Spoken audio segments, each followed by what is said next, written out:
Hello, welcome to the National Science Foundation Research Experience for Undergraduate Infosession. My name is Wesley Hara. I am the Engineering Transfer Center Director. And you may be wondering, why is the Engineering Transfer Center Director doing this info session?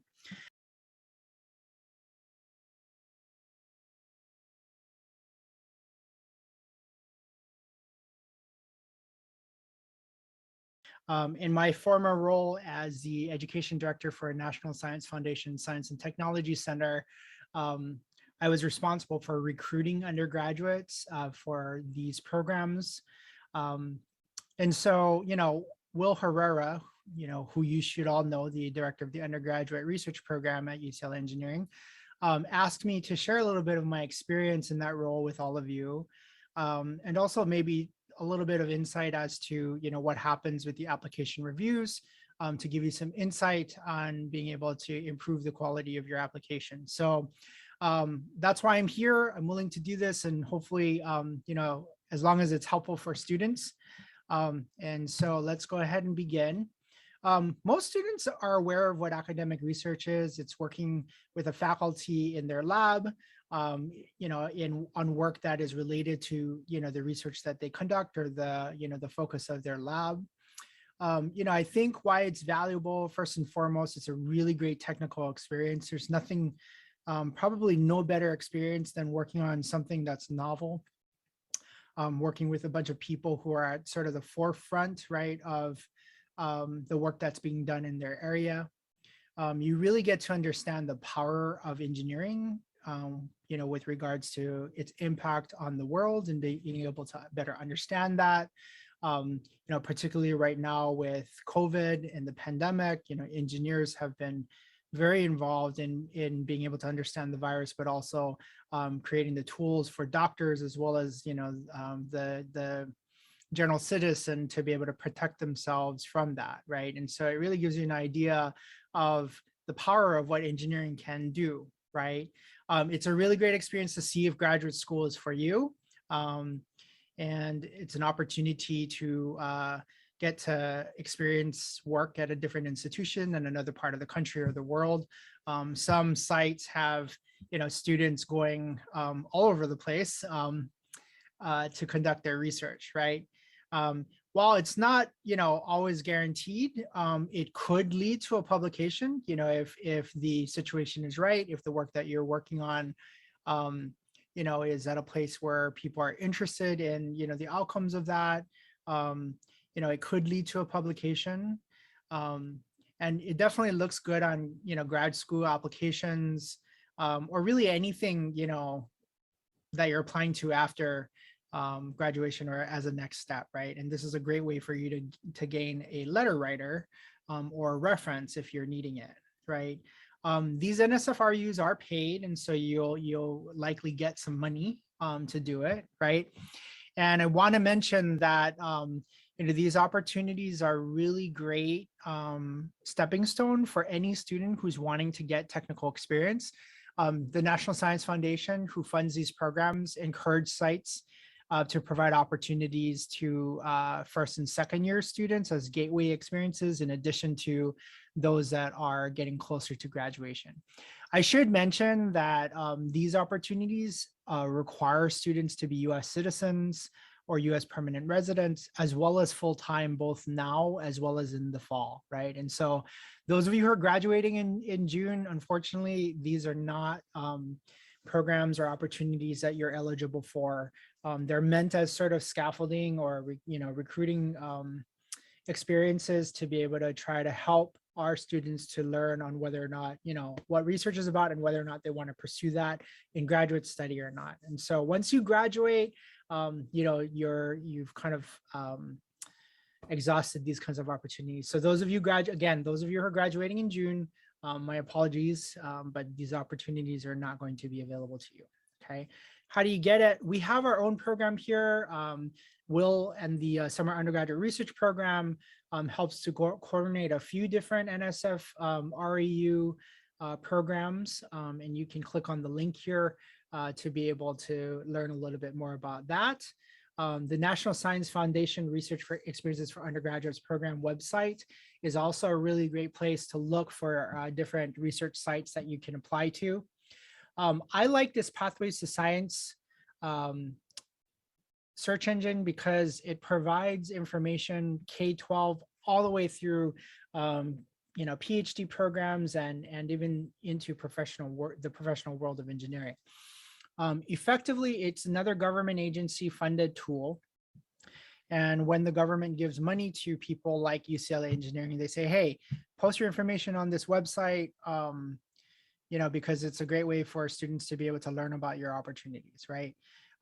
Why I like it is because, for those of you who are thinking about the next steps, this is a great way to see, what kind of graduate school opportunities there are. There are training programs that will pay for master's programs, and you can learn a little bit about them on the pathways-to-science.org website, okay? Keep in mind, some of the information there might be dated. It doesn't mean that it doesn't exist. It just means that a program manager didn't have the time to update it. And so you may need to visit with the specific program website to gain more information. And that'll make more sense as we go through this presentation, okay? There are also other agencies like the Department of Defense that offers paid opportunities as well, okay? And so I don't wanna discount for those. There's also the Network for Earthquake Engineering Simulations that provides summer programs or opportunities for undergraduates, okay? This is pretty self-explanatory, maybe irrelevant. But NSF is a federal agency. It's committed to diversifying the workforce and supporting the pipeline to graduate school because we do need a workforce of researchers, right, in engineering and STEM. And they have a program solicitation called REU, Research Experience for Undergraduates, where professors and principal investigators at universities or national labs can submit a grant proposal to request funding, right? And so what it requires is for them to identify a scope of work, meaning projects that they would have students work on, and then the people to support supervising the students on that work in that grant proposal, okay? So that's important to share because what it means is that every REU is going to have a little bit of an idea of the kind of work that you're going to be doing, okay? And the goal with that is to try to figure out what that is, to make sure that it'll suit your needs and interests, but also so that you can, create a good application, right? So once these sites get the funding from NSF, then they can offer these opportunities to undergraduate students, okay? All right. This is an example of the different NSF REU programs. You can see that they're at a variety of different locations. They're on different topics, application areas. They're solving different kinds of problems. They also have different deadlines, excuse me. These are a couple that just came across my desk or my email this week. And so we will continue to get those kinds of solicitations. And I will be forwarding it on to Will so he can send out in the undergraduate research program email blast. And I will send them out also in the engineering transfer student newsletter. So don't ignore your emails, okay? Why this is important, particularly as we get closer to the end of the recruitment period for REUs, there's going to be sites that are still looking for interns, right? Both from the standpoint of not having identified enough candidates for the program, but also that NSF is going to be awarding a new class of REU sites in the spring. And so some of them will have a really delayed recruitment period. And so they're going to need, to reach out to students to say, hey, we still have spots, please apply. Okay, so pay attention to your email.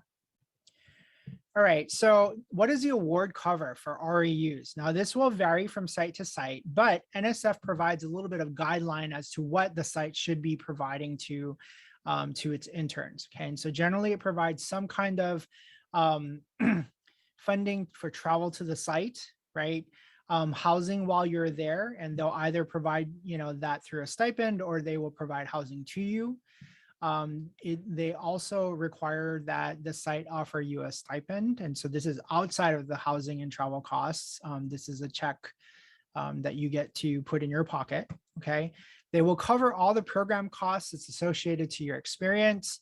And then just a couple of additional tidbits of information. There are sort of two different kinds of REUs. There's an REU site, which I know we have two here at UCLA. It typically provides funding for 10 or more students, so it's a little larger group, okay? But it does stipulate that the participants need to largely be from other institutions. The idea with this is they want labs to be able to provide these opportunities to students who wouldn't ordinarily have them, okay? 40% of the participants can be from the host or home institution. So that how that translates here is, you know, we'll offer 4 spots to UCLA engineering students, and then we'll offer 6 spots to students from other institutions. And again, remember, this is about like promoting engineering research and graduate study. And so, you know, the idea is to provide these to students who might be thinking about UCLA engineering as a grad site. Okay, so just some information for you to know. This also tells you that, you know, you may have a little better chance of being accepted at a another institution, right? If you're applying to an REU site. There is this other thing called REU supplements, and this typically funds 2 to 5 students. And when a faculty is awarded a supplement, 100% of the participants can be from the host institution. However, awards may not cover housing and travel to the site, and the faculty have the choice to be able to use these supplements during the academic year or the summer, okay? So I wouldn't suggest looking to try to figure out, you know, what program is a site versus what is a supplement. It's just a little bit of added context for you guys to know, you know, about what happens, you know, on that side of the application process. Okay.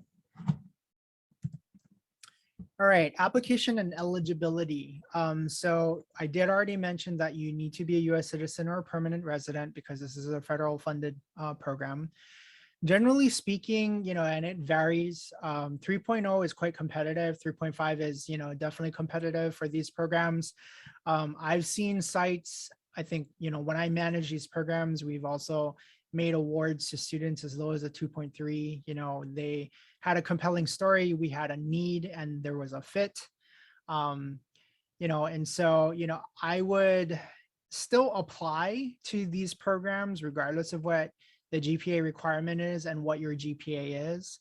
You know, it does take some time to put together your application, but if the work is really intriguing, something you want to be a part of, I wouldn't hesitate to throw your name in the hat. And I'm going to tell you a story that happened during my time managing these programs.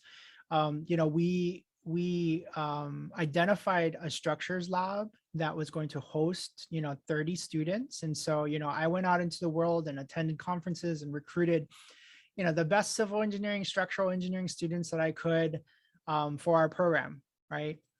And a month before we were going to make offers, that lab and all the people who were going to work with the summer internship or research program, they up and left because they got a grant to do a transcontinental deployment, okay?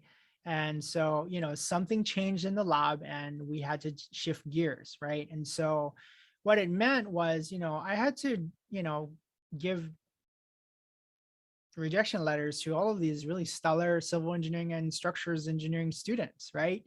And instead we shifted to an electrical engineering project, and we had to, you know, make offers based on the pool of students that we had, right? And so it kind of goes to show that there's a lot that's going on, you know, at the host institution that has nothing to do with, you know, your profile and your application. And so, you know, with these opportunities, you know, the end all is, if you're interested, apply.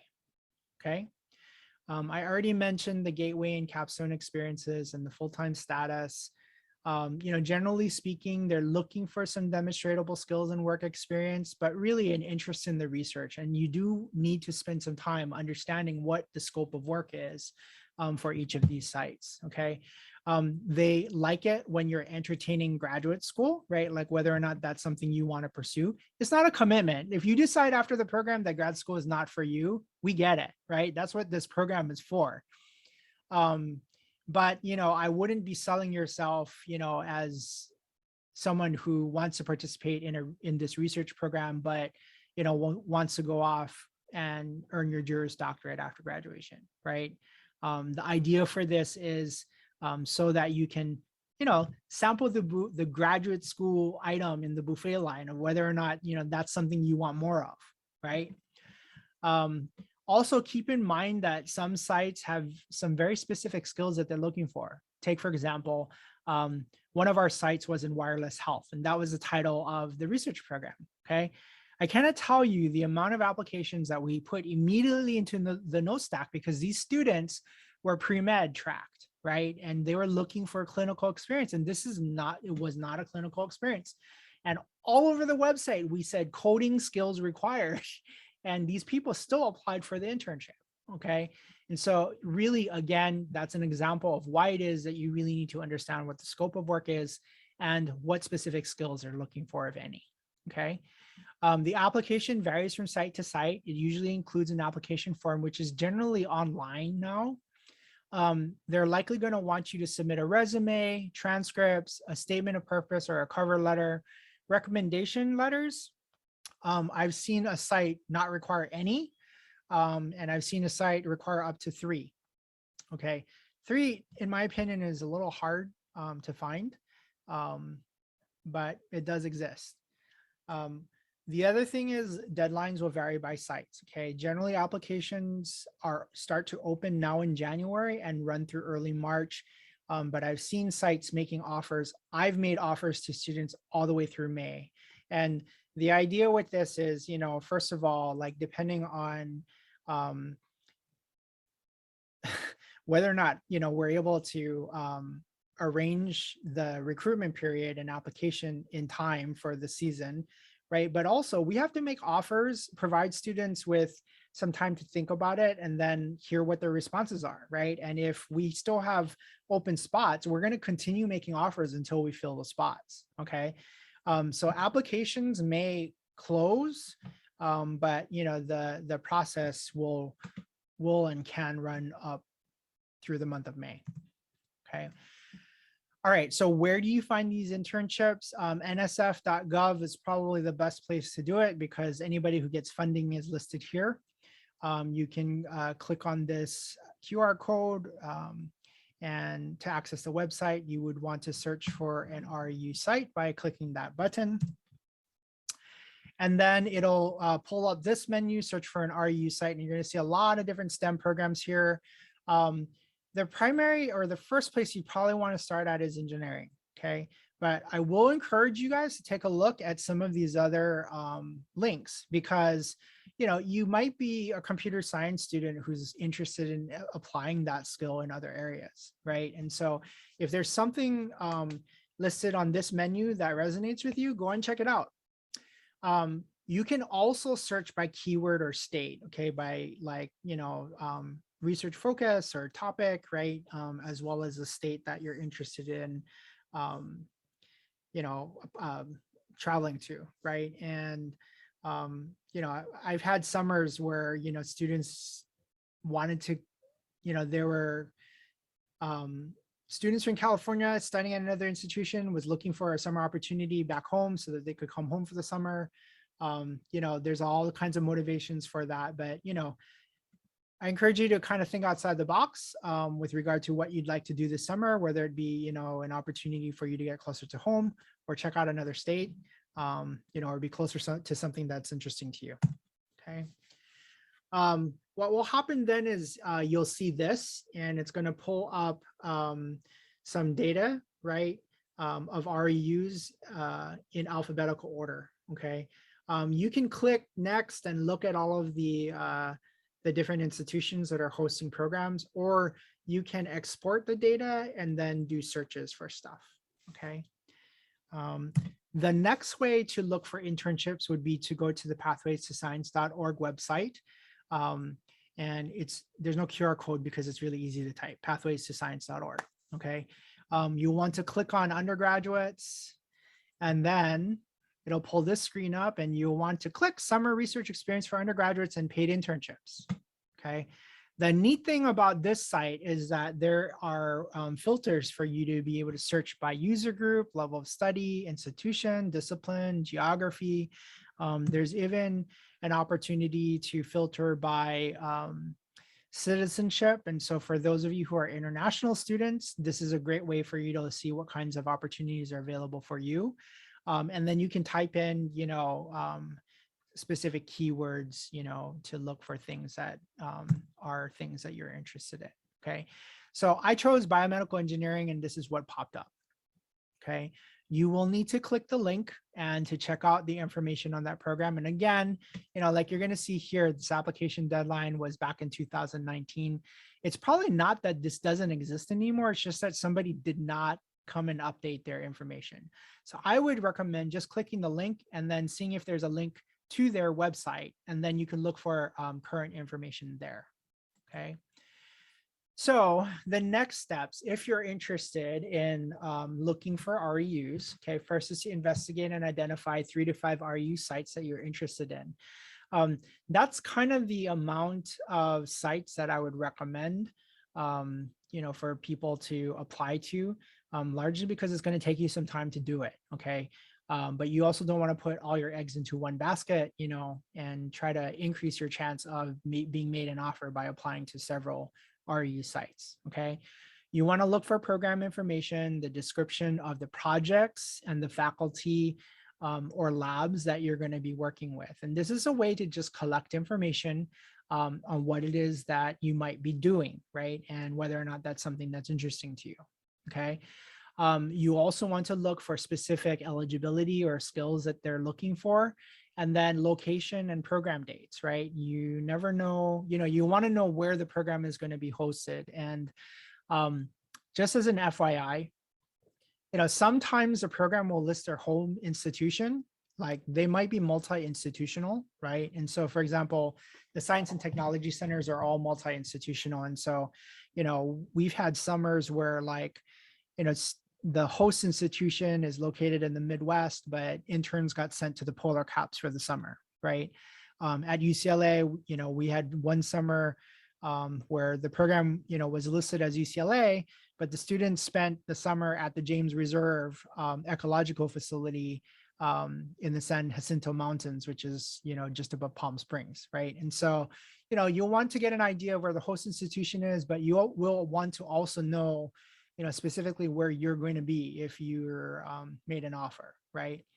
And then program dates. This is important because there's a lot of schools out there that are semester systems, and they're going to start their programs earlier while we're still in class in spring quarter. Okay.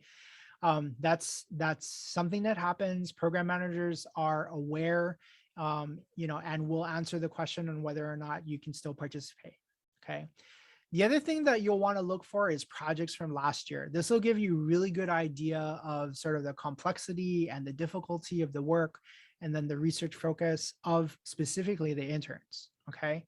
And so, generally speaking, people will, if at the very least add an abstract list to their website, you should be able to see some poster titles of research that students worked on from last year. Okay.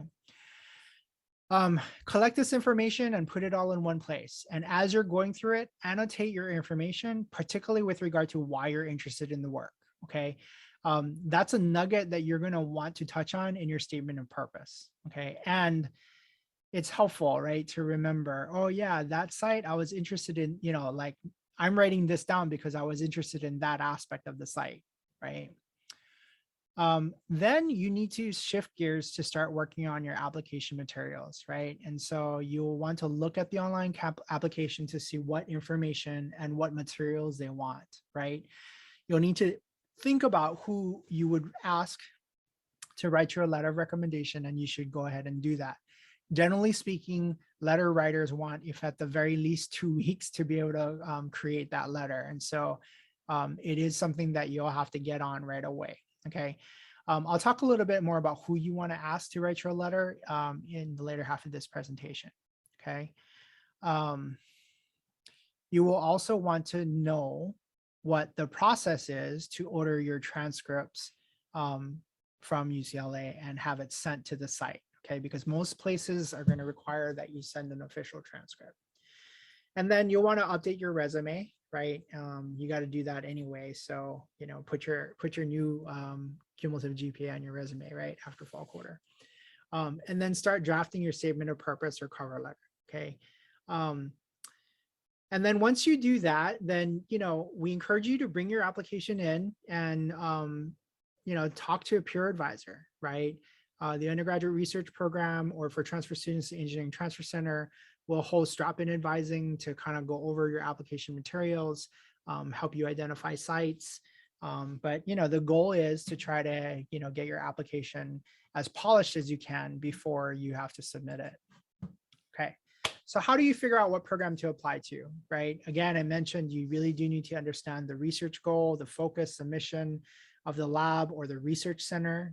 And so this is kind of the 30,000 foot elevation look at the work and the impact of the work that of that lab or that research center, right?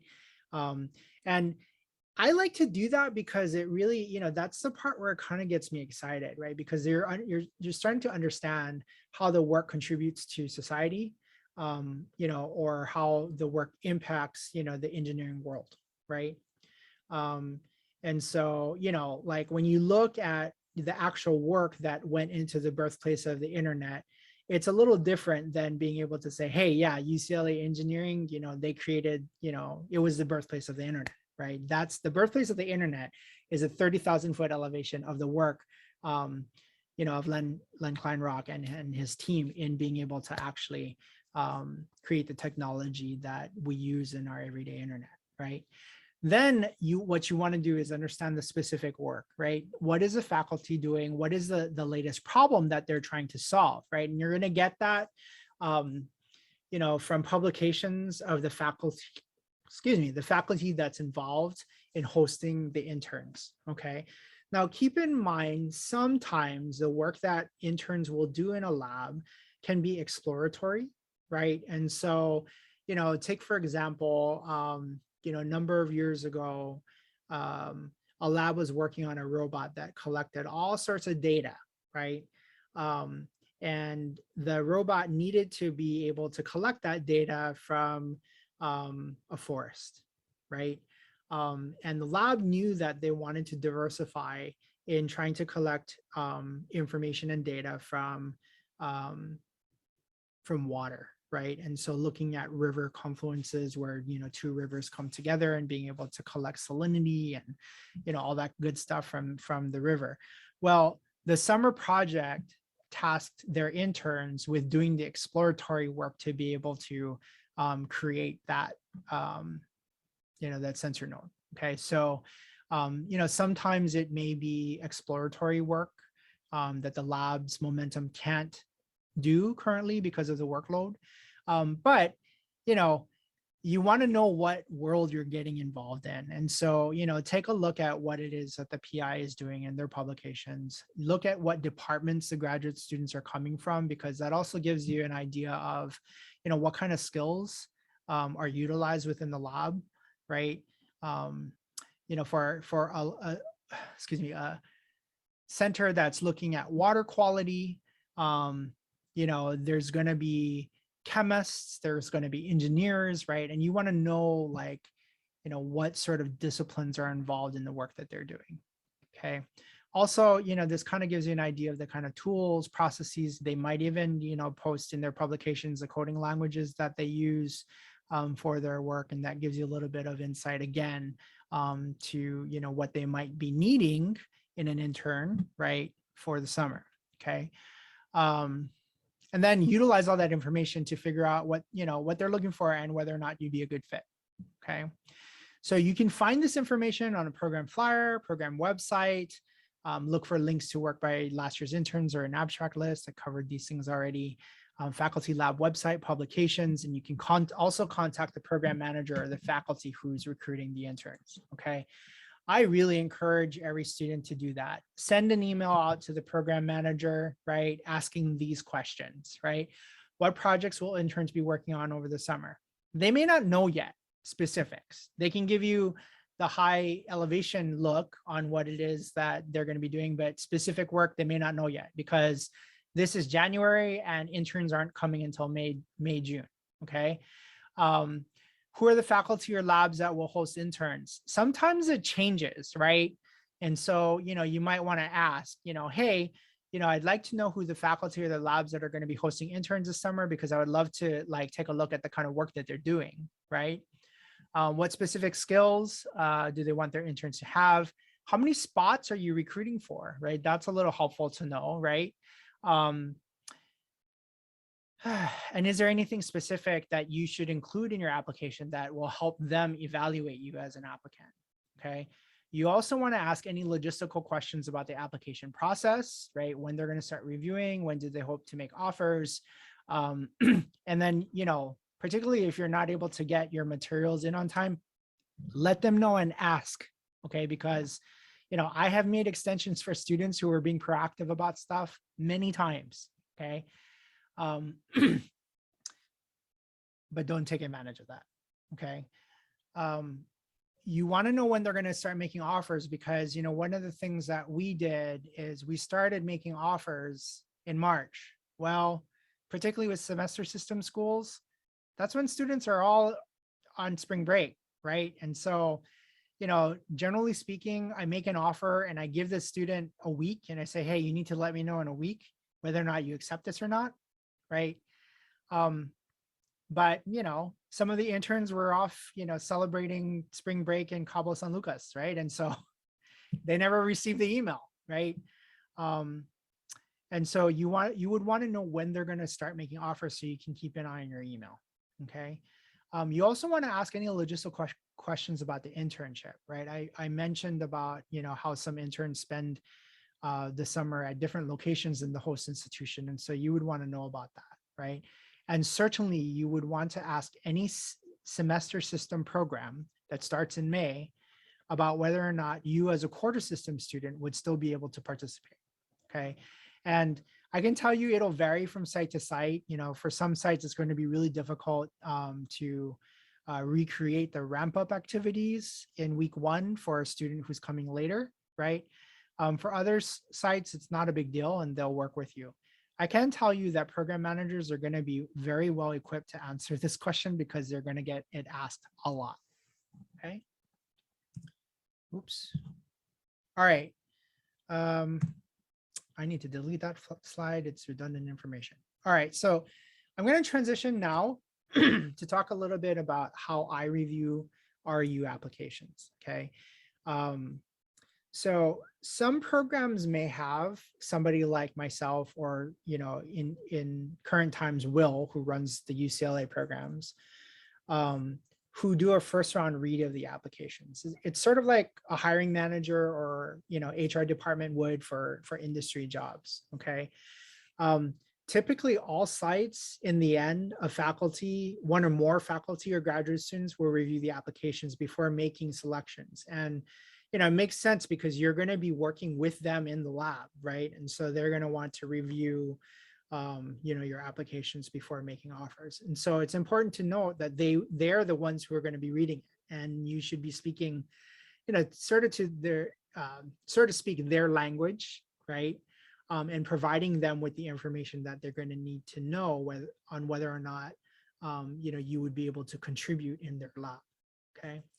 The disclaimer with this is that this is just my process in reviewing applications. Everybody has, a different process, but I'm sharing this really as a mechanism to help you start thinking, right, about how you want to approach preparing your application materials to try to yield the best outcome of being made an offer, okay?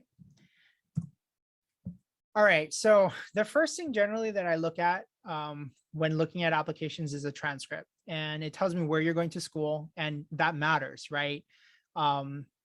UCLA engineering has a reputation for having difficult classes in comparison to some other universities, right? And so, this is also where I say with GPA, 2.5 GPA or a 3.1 GPA at UCLA engineering is going to look very different than some of the other universities, okay? And so I want to know where you're going to school, what year you're in, and what courses you've taken, because that kind of tells me what you've learned, right? And how you've performed in them. So I'm going to look at your grades, right? Um, if your grades, aren't very strong, it's helpful if you have if you can demonstrate upward momentum, which means that, over time, your grades are improving, okay? But I'm also looking for any gaps, any repeated courses, timing or breaks, in between terms, pass no pass grades, and W's, okay? All of this kind of helps me to understand what you've learned in the classroom, your ability to succeed, and what you struggle with, okay? What I'm going to use this for is I'm going to look to see if what you've learned in the classroom is something that you've utilized, right, on any technical work. And I'm going to look for that in your resume. I'm going to look for that in your statement of purpose or your cover letter. Okay. Also, just FYI, if there are gaps in your student record, I'm going to look to see if they're addressed in your essay. Okay. So just keep that in mind. A couple of other important things when you're ordering official transcripts, week 1 is a huge major rush. Okay. Particularly if the site is requiring a mailed sealed transcript. Okay. When you think about it, you have to request the transcript, they need to produce the transcript, they need to put it in an envelope, put it into the mailroom. UCLA processes it in their mailroom, it gets sent to the US Postal Service, they process it, it goes through that process, right? And then on the other end, the other university's mailroom needs to go through all of that as well before it lands on the desk of the person that it needs to, okay? And so you will want to try to do these things sooner than not. Now, one of the things I want to mention about this is don't give up, okay? If you don't think your transcript is going to get there on time, contact the program manager and say, hey, I'm very interested in your program, but it doesn't look like my university is going to be able to process the transcript in time, okay? One of the things that I've done when I was running these programs, and disclaimer, not everyone is going to do this, okay, is I've told students, hey, you know what, just send in your unofficial transcripts and we'll use that to review your application.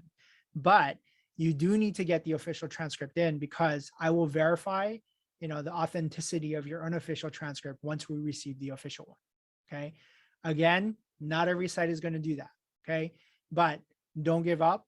Ask the question to see if that's something that they might consider doing, okay? Because the goal is you want them to review your application, right? Okay. All right, the next thing I look at is your resume, and how do I read this? Again, school year, major, citizenship, because again, this program is for US citizens.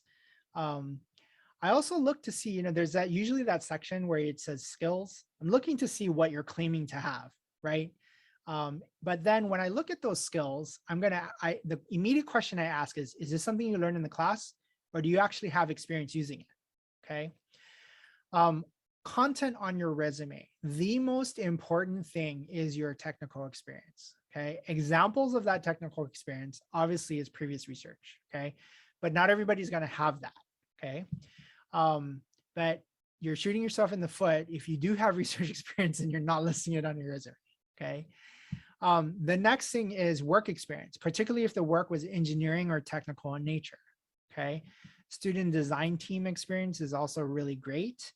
But if you don't have any of the aforementioned, then you can also add any technical experience that you have. Okay. And the recipe card for that, is, did you use science, math, engineering design tools to solve a problem, right? Were there variables within that design that you tweaked in order to solve the problem? Were they measurable designs? Measurable variables that you could tweak, right? So it wasn't just like, oh, I made it longer, but like I made it longer by this much, right? That's a bad example, but measurable metrics, right? And how you were able to tweak the design or the solution, right, for the desired outcome or to solve that problem. Okay. It's sort of what the recipe card is for any technical experience. And so it can be stuff that you've done on your own at home. It could be a class project, right? As long as it has those components, then you can share it on your resume. Okay. our counselors can help, our advisors can help you to try to identify some of those kinds of things and how to word it appropriately. Okay. The next thing that's valuable is work experience that's not technical or engineering related. And, as an employer, seeing that you got paid, seeing that you had a supervisor, it tells me that you have basic knowledge of what it is to be an employee, what it is to have deliverables that you were expected to produce, and that there was a measure of those, there was someone who was measuring your performance on all of those things, right? And so, it also means that I can pick up the phone and make a phone call to find out, what your abilities, are, okay? So, go ahead and list that as well. Most students don't have publications yet, but definitely academic presentations. That tells me that you have experience communicating ideas, right? Your previous research to other people so that they can understand it, okay? You can also add interest, involvements, and awards. Dates are very helpful. Okay, so if you, particularly with like a technical experience that was a DIY thing, put when you did it, right? Because I want to see the chronology of the experiences that you've had. Okay, all of this helps me to know your skills and experiences and how it might translate to what we need as from an intern over the summer. It also helps me to identify your weaknesses, and everybody has weaknesses, right? And they can be technical, they can be soft skills. But what I'm trying to do is evaluate what kind of support you're going to need if we make you an offer, right? And then really, are we going to be able to provide that level of support, for you to come and have a meaningful experience, right, in our lab, okay? It also kind of helps me to understand your ambitions and how well-rounded you are, because let's face it, we're going to be spending some time over the summer together, and it would be cool to have some interesting people come and work for us. All right, the next thing, and this is really probably one of the most important pieces, is your statement of purpose or your cover letter, okay? And really, this is your opportunity to be very specific about, what it is that you want and how you feel you might be a good fit, okay? First and foremost, please do your homework to understand what you're applying to and demonstrate competence of that in your essay, okay? You cannot use generic essays for your applications to research experiences. Remember, faculty, a graduate student will read your essay, and they're going to be able to very easily tell if what you're writing is a generic, sort of mass-produced statement of purpose, okay? They're looking for a fit for their team. And so, the better you can provide information about yourself that's tailored to what you're applying to, the better, okay? Generally speaking, sites may offer a variety of different prompts or not for you to follow. But here's some things that you might want to include. Okay, first of all, again, your technical experience is number one. And so what I encourage students who have technical experience to do is to elaborate from their resume on what it was that they did, right? And so you can spend a little bit more than your 3 bullets on your resume talking about, the summary or overview of your project, your specific part, and you can go into a little bit more detail with regard to coding languages or processes or equipment names, of equipment that you've worked with, and particularly if it's a skill that they're looking for, okay? But, this kind of tells me, what you've had experience working on and with. That might help me to know if that's something we need in our lab, but also if you have some foundational knowledge in something that could be transferable, to the skills that we do need, okay? And I'll explain a little bit more about that shortly. You can also elaborate on the outcome of your work, what the next step might be, or what you got out of it, and particularly if, what you got out of it was an understanding that, of the kind of work that interests you, and if it's related to, the site that you're applying to, okay? That's kind of where, the exciting pieces come out, where a student is able to, in an enthusiastic way, demonstrate their, desire to go and work for the site, okay? I kind of talked a little bit about thinking about your technical experiences. I do encourage you to kind of dig deep to try to figure out, what kinds of activities in your past might be things that you could share as technical experiences. Tutoring is not technical experience, right? It is valuable. You can definitely still talk about it, but it's definitely second tier to actual technical experience, okay? In the statement of purpose, I'm also looking for grit, right? Are you a person who will work at solving a problem, right? And so, because that's actually a very important skill when it comes to doing academic research, right? Maybe not so much that you're an expert in solving problems, but that you're really going to stick to it, okay? I'm also looking at your communication skills, which is very important in research because you're having to translate ideas to others. Some that come from different backgrounds, those that come from different disciplines, and you'll have to be able to translate ideas to them so that they can understand it, okay? And so just a note to think of your application materials as a writing sample, okay? So that means grammar counts, that means structure counts. So, spend some time, thinking about that as you put your application materials together, okay? You also want to stipulate why you want to participate, right? What is this experience going to do for you and what are you hoping to get out of it, okay? All right, the letter of recommendation. Okay, so what am I looking for in a letter of rec? I'm looking, first of all, to figure out, how well the letter writer knows the applicant, right? And I'm looking to see what the messaging is about why the letter writer feels this applicant is unique in comparison to all the other students that they work with, okay? I'm also looking to see if the letter writer speaks about your technical experience and accomplishment, okay? Because, that is very helpful to have, your letter writer talk about your workability and what they feel you accomplished, okay? I'm also looking to any information that speaks about your persistence and grit towards getting through challenging tasks and accomplishing goals. And really, again, that personal message about why they think I should consider you as an applicant, okay? And so you can use that a little bit as a guiding principle of trying to figure out who to ask, okay? In my experience, any instructor, mentor, advisor, supervisor who can speak about your workability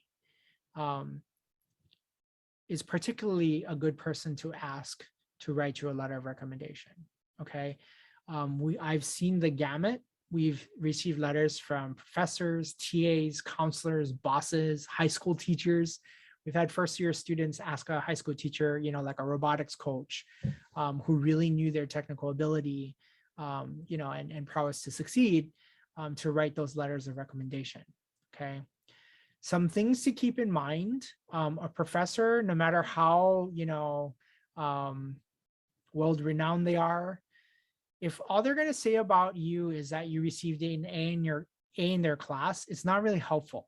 Okay, that's something we could get from the transcript, right? It would be so much better to find somebody who can speak about your work abilities and who knows you personally. Okay, so I do kind of discourage students from asking instructors who's just going to share the letter grade that you got in the class, and a good way to ensure that they don't is to provide them with a little bit of content on what you want them to cover in their letter, right? And you can say, hey, I was wondering if you could write me a letter of recommendation. I was hoping that you might be able to highlight A, B, and C, okay? With letter writers, I know some of you may be asking yourself, I don't know who to ask, right? Just remember, everyone has to start somewhere, okay?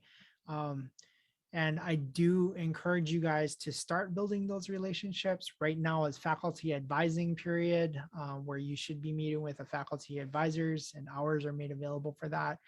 Go and talk to them, ask them about what it is that they do. Tell them who you are, what your goals are, and say, what do you think, right? I was really interested in maybe trying for some academic research. I was thinking about, looking at widgets, right? What do you think, right? And then the next time you see them, hey, I found an REU in widgets. I need somebody to write me a letter of recommendation. Would you consider doing that, right? I know it's, not quite as the kind of relationship as you would want to have, but everyone has to start somewhere, okay? And so use this as, sort of a motivation to get started with that. Okay. But think outside of the box with the letter writers, and don't let this be a reason why you don't apply. Okay. Some conclusions, what I'm looking for first, I want to know that you're meeting the program requirements and eligibility. I am looking for red flags, right? And sort of the thing that I'm trying to cue in on is whether or not the summer is going to be about doing, cool, good engineering work, or are we going to spend the summer dealing with issues? Okay. And you will be surprised at the things that come to light in these applications. Some examples of things that I consider red flags, could be a student who doesn't accept responsibility, right? Things are terrible because of everybody else, right? Nothing is their fault, right? Another red flag for me is a student who thinks that their farts don't smell. Maybe I should have said walks on water. But the thing is that, like, you're going to have to work with other grad students, other faculty, and other interns. And I don't want to be dealing with, personality issues, which is to say, they're going to be stuff, right, to work on, but that shouldn't be the focus of the summer. We shouldn't be spending majority of the hours in the summer doing that, right?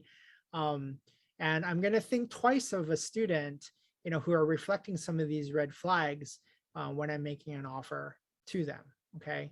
And so, just kind of be mindful of that as you're composing your application, okay? Please, I'm looking for, again, an understanding and genuine interest in the work that we're doing, okay? There's no bigger turnoff than a student applying for something and they're just missing the mark, right? I don't know what to do with that, right? Like, you could be a stellar student, but missing the point of what it is that we're trying to do. So if I go back to the wireless health example, right, all these students who are looking for clinical experiences, in order for me to make an offer and hope for a good outcome, like, I would have to go back to them and say, hey, you're wrong. This is not what we're doing. This is what we're doing. Are you still interested? We might, we're thinking about giving you an offer, right? Like, that's a whole lot of stuff that could, like, not yield in the end a good outcome, right? Or may require a lot of work from me in order to get that good outcome. And so, those applications are likely going to go into the no stack, right? Unless we don't have any other applicants, okay? I'm looking for skills, either skill proficiency or transferable skills. And what I mean by that, okay? So, in a past summer, we were doing some modeling. We wanted students to be able to have or utilize MATLAB, okay? But, nobody really had MATLAB experience, right? And so when I looked at their transcripts, we looked at the students who had coding experience, right? It's like, okay, they know how to code, right? So maybe we can sit them in a room for a week, right? With, like, some specific directions on learning specific functions, right? And then we can kind of, provide some support, right, from a grad student, and we have a grad student who's willing to do that. Well, then we can get them to, like, utilize the one function in MATLAB that we needed for them to be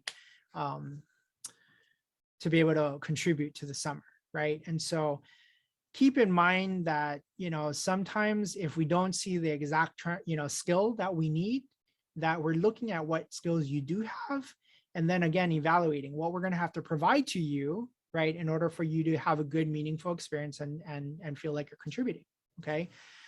So those are the things that I'm looking for, when I review applications, because, let's face it, you're going to be working in a lab with graduate students, right? And graduate students have, at least a few years of experience and skills under their belt in comparison to you, right? And so we understand that the vast majority of undergraduates who are coming to work in these programs are likely not going to have similar skill proficiency, okay?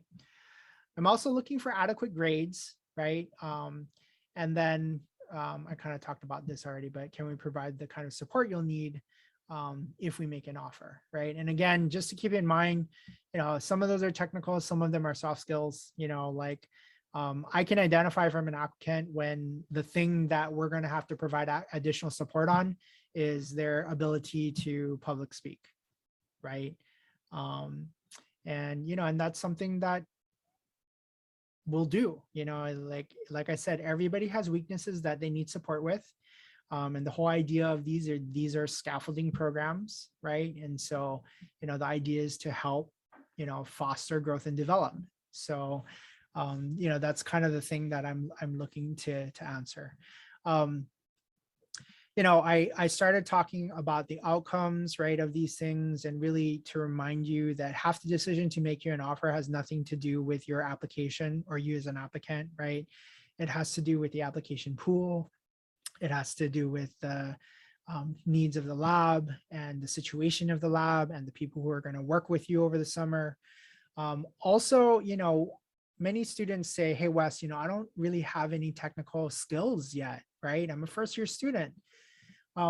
Some of these projects are not going to require high level technical skills, right? And so, there's sometimes where like an intern in one summer, we were looking on developing smartphone applications, and we're looking for a user to do some testing for us, right? I already talked a little bit about the exploratory work that a lab may have a younger student do, right? And so, again, I wouldn't not apply because you don't think that you're adequate. Okay. If something is interesting to you, fill out that application. Okay. I've kind of touched on these things already, but I'll reiterate, making a move to apply for these programs can feel intimidating. Okay. But remember that they're designed to offer you first time exposure into the world of research, right? They're scaffolding programs, they're exposure programs, okay? And the sites are aware of that, okay?